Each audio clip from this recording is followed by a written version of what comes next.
All right, so let's talk about redox reactions. So, in order to talk about redox reactions, the first thing you need to be able to do is to recognize when redox has occurred. So, what you do is you look for an oxidation number to change. So, if any oxidation number changes, you have redox. So, if we look at hydrogen plus oxygen gives me water, right? They both are elements, so they have an oxidation number of 0. Then, if we look on the right side, hydrogen becomes +1, oxygen becomes -2. So, hydrogen got oxidized and oxygen got reduced. Okay. One very easy way to tell is, and this is not 100% true, but very mostly always true. It's usually true. If an element is by itself on one side and it's in a compound on the other side, then redox happened. It's very easy to tell because it went from 0 to some non-zero number.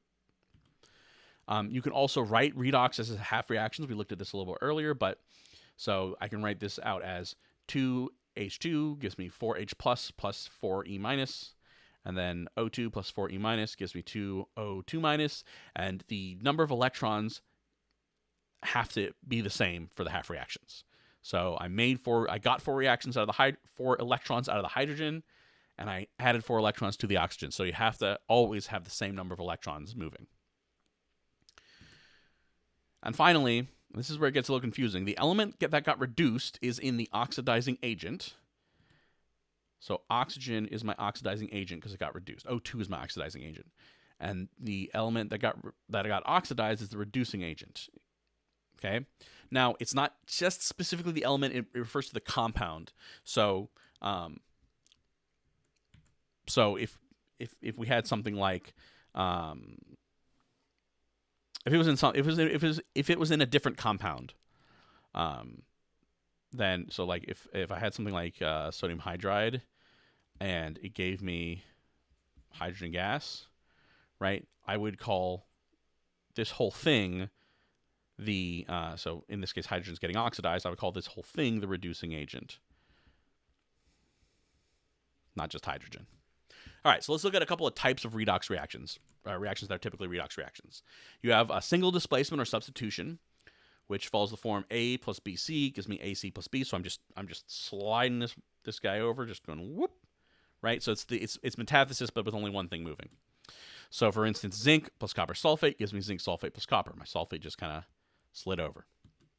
Then we have synthesis, which is A plus B gives me AB. So I've got two things, I'm slapping them together. So again, the water example. Then I've got decomposition, which is the opposite, where I've got AB breaking down into A plus B. So ammonia breaking down into nitrogen and hydrogen. So that's decomposition.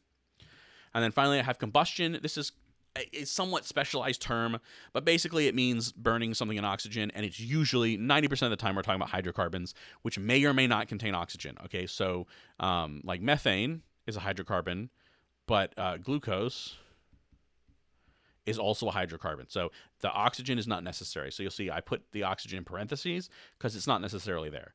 So it's carbon, hydrogen, and maybe oxygen, plus oxygen gives me carbon dioxide and water.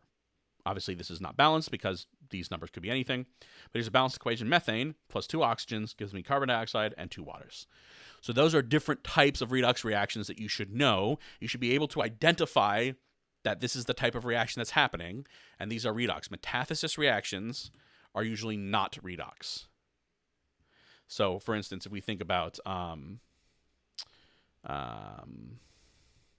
NaCl plus AgNO3, right? We get NaNO3 plus AgCl. That's a precipitation reaction.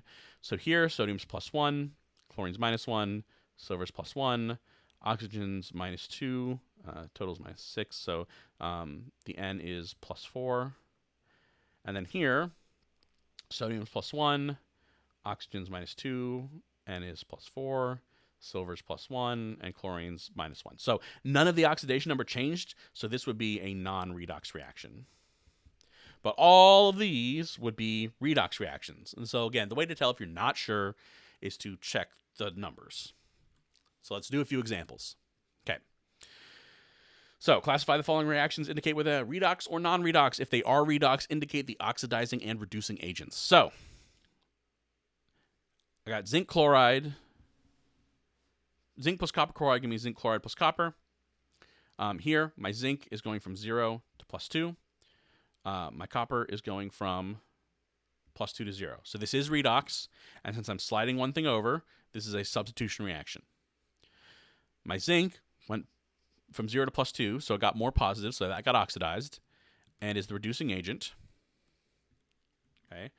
My copper got more negative, went from +2 to 0, so it was reduced, and copper chloride, right, the compound, is my reducing agent. Okay.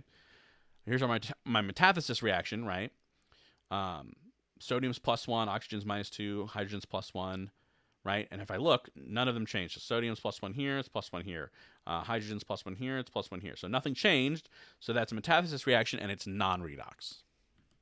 So here's one practice for you. Classify the following reactions, indicate whether they are redox or non-redox. If they are redox, indicate which element was reduced and which element was oxidized. Okay? 2, I believe that's propane, or propene, plus 9 oxygens gives me 6 carbon dioxides, and, no, that's propane, and 6 waters. All right, so first of all, we look and we see this is a combustion reaction, which it's redox, right? The really easy way to tell is that oxygen's 0 here, and it's -2 here. Carbon starts as, let's see, that's +1 times 6, and then, so this starts as -2, right? And then in here, in carbon dioxide, we've already looked, it says it's +4, okay? So carbon went from -2 to +4, so carbon got oxidized, and oxygen went from 0 to -2, so oxygen got reduced. All right, what about P4 plus 10Cl2 giving me 4 PCl5? So this is a synthesis reaction, right? I've got A and B. I'm getting AB. These are elements, so they start off with zeros. Chlorine goes -1, and so phosphorus, in this case, goes to +5. So phosphorus got oxidized, chlorine got reduced.